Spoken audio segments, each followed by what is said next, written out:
بسم اللہ الرحمن الرحیم۔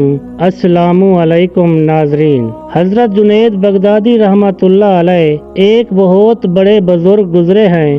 ایک دفعہ ان کے پاس ایک عورت آئی اور پوچھا کہ حضرت آپ سے ایک فتویٰ چاہیے کہ اگر کسی مرد کی ایک بیوی ہو تو کیا اس کی موجودگی میں دوسرا نکاح کرنا جائز ہے؟ حضرت جنید بغدادی رحمۃ اللہ علیہ نے فرمایا، بیٹی، اسلام نے مرد کو 4 نکاح کی اجازت دی ہے، بشرط کہ چاروں کے بیچ انصاف کر سکے۔ اس پر اس عورت نے غرور سے کہا کہ حضرت اگر شریعت میں میرا حسن دکھانا جائز ہوتا تو میں آپ کو اپنا حسن دکھاتی اور آپ مجھے دیکھ کر کہتے کہ جس کی اتنی خوبصورت بیوی ہو اسے دوسری عورت کی کیا ضرورت ہے۔ اس بات پر حضرت جنید بغدادی رحمۃ اللہ علیہ نے چیخ ماری اور بے ہوش ہو گئے۔ وہ عورت چلی گئی۔ جب حضرت جنید بغدادی رحمۃ اللہ علیہ ہوش میں آئے تو مریدین نے بے ہوش ہونے کی وجہ پوچھی تو حضرت جنید بغدادی رحمۃ اللہ علیہ نے فرمایا کہ جب عورت مجھے یہ آخری الفاظ کہہ رہی تھی تو اللہ تعالیٰ نے میرے دل میں یہ الفاظ القاء کیے کہ اے جنید، اگر شریعت میں میرا حسن دکھانا جائز ہوتا تو میں ساری دنیا کو اپنا جلوہ کرواتا تو لوگ بے اختیار کہہ اٹھتے کہ جس کا اتنا خوبصورت اللہ ہو اسے کسی اور کی کیا ضرورت ہے۔ حضرت جنید بغدادی رحمۃ اللہ علیہ کہتے ہیں کہ ایک دن میرے استاد صاحب نے کہا، تمہارے بال بہت بڑھ گئے ہیں، اب کٹوا کے آنا۔ میرے پاس پیسے نہیں تھے۔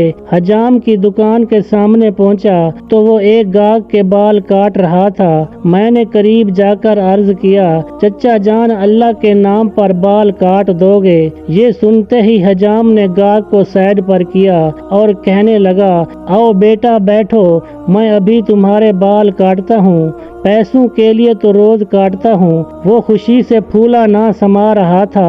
اب اس نے میرا سر چوم کے کرسی پر بٹھایا، روتا جاتا اور بال کاٹتا جاتا۔ اس بات سے وہ حجام اتنا متاثر ہوا کہ وہ ایک بہت بڑا صوفی بزرگ بن گیا۔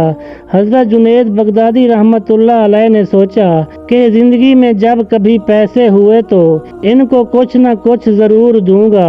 بہت عرصہ گزر گیا۔ ایک دن حضرت جنید بغدادی رحمۃ اللہ علیہ اس حجام سے ملنے کے لیے گئے، واقعہ یاد دلایا اور کچھ رقم پیش کی تو حجام کہنے لگا، جنید تو اتنا بڑا صوفی ہو گیا ہے، تجھے اتنا پتہ نہیں چلا کہ جو کام اللہ کے لیے کیا جائے اس کا بدلہ مخلوق سے نہیں لیتے۔ ناظرین، اللہ پاک کی ذات کے ساتھ شرک کرنا سب سے بڑا گناہ ہے۔ جس دل میں اللہ تعالیٰ کی محبت سما جائے اس دل میں دنیاوی محبتوں کی کوئی جگہ نہیں رہتی۔ جب انسان اللہ پاک سے اپنی حاجات طلب کرتا ہے تو اللہ تعالیٰ کی ذات بہت خوش ہوتی ہے۔ وہ تو چاہتا ہی یہی ہے کہ انسان مجھ سے طلب کرتا رہے اور میں اسے عطا کرتا رہوں۔